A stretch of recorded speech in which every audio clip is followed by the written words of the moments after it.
Oke, bagian yang terakhir ini adalah tentang capital budgeting. Jadi di sini udah diketahui cost of capital 14%, periodenya 5, initial investment untuk kedua project sama $40.000. Cash inflow dan outflow untuk project A itu setara setiap tahunnya, tetapi untuk project B beda-beda setiap tahunnya. Jadi di sini kita akan mencari NPV, IRR dan ROI dari kedua project ini. Oke, yang dimulai dari project A. Oke, kita udah tahu cash inflow-nya itu setiap tahun sama, yaitu 13.000. Kita PV kan. Oke, dibagi dengan buka kurung 1 ditambah cost of capital B3 ya, F4 tutup kurung, baru dipangkatkan dengan tahun. Oke, kemudian kita tarikkan samping-samping, baru kita kumulatifkan, yaitu dengan cara sum buka kurung ini titik 2, F4 kan dulu, baru titik 2 angka yang sama, tutup kurung dan enter. Oke, hasilnya kita tarik juga ke samping. Dah, hasil kumulatif inflow project A adalah sekian. Oke, kemudian untuk outflow-nya. Oke, untuk initial investment itu tetap sama.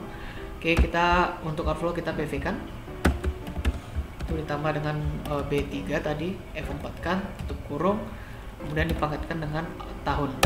Oke, kita udah dapat. Kemudian kita tarik juga ke samping. Dah, untuk kumulatif di outflow kita mulainya dari investment. Oke, initial investment yaitu sum buka kurung ini titik 2, kita hilangkan titik 2 nya, F4 kan titik 2, baru di titik yang sama. Oke, enter, dan kita tarik samping-samping. Oke, udah selesai, kita lanjutkan project B. Oke, PV kan juga. Oke, kurung bagi buka kurung 1 ditambah B3 cost of capital, F4 kan, tutup kurung dipangkatkan dengan tahun. Oke, setelah itu kita tarikkan. Habis itu kumulatifkan lagi, yaitu sum buka kurung ini titik 2 hilangkan, titik 2 lagi. Karena kalau titik 2 nanti hilang lagi dia.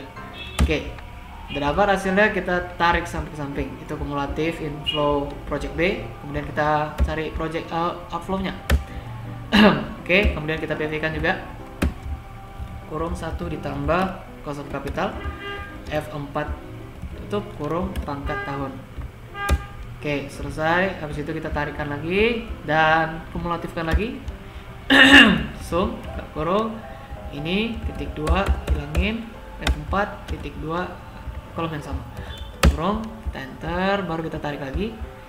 Selesai kita tarik, nah ini hasilnya. Oke, kemudian kita kerjakan untuk helper sales ya, yaitu ini sama dengan minus inflow project A, ini juga minus dari project B. Oke, kemudian untuk ini ada salah ketik. Oke, kita ulang, buka aja, sama dengan inflow dari project A dikurang dengan outflow dari project A. Oke, enter, kita tarik sampai tahun kelima, itu sama. Oke, untuk project B mungkin berbeda, yaitu inflow dari project B dikurang outflow project B. Oke, kita tarik, berbeda hasilnya karena setiap tahunnya itu berbeda-beda inflow dan outflow untuk project B. Oke, setelah itu kita cari NPV-nya. Oke, project A sama dengan NPV buka kurung B3. Habis itu value-nya ini. Oke, habis itu tutup kurung dikurangkan dengan initial investment dari project A. Oke, ini hasilnya. Oke, kemudian untuk project B kita buat NPV buka kurung, rate-nya sama B3, yaitu value-nya juga kita ambil dari sini. Oke, habis itu tutup kurung dikurangkan dengan initial investment project B. Oke, itu hasilnya minus.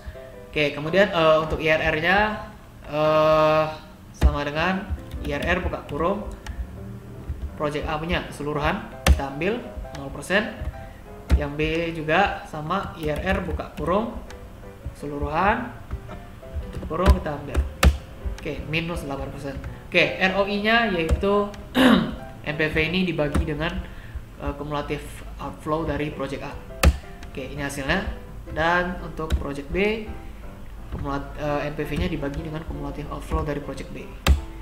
Hasilnya adalah sekian.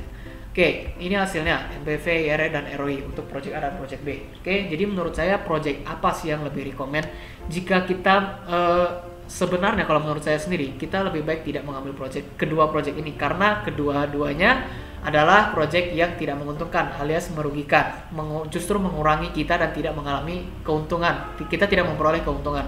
Oke, tapi jika kita mengharuskan dia mengambil antara kedua project ini, lebih baik kita mengambil project A. Kenapa? Karena tingkat kerugian dari project A ini lebih kecil dibandingkan project B. Begitu juga dengan IRR-nya. IRR ini juga lebih kecil dari project B, yaitu 0%. Artinya persentase keuntungan yang dapat diperoleh itu 0%, sedangkan project B lebih parah, malah minus 8%, artinya semakin rugi. Begitu juga dengan ROI-nya, yaitu minus 22%, berarti kita mengalami kerugian sebesar 22%. Project B lebih besar, mengalami kerugian 33%. Oke, jadi menurut saya lebih baik tidak mengambil kedua project ini. Kalaupun jika harus mengambil, yaitu mengambil project A. Oke, thank you.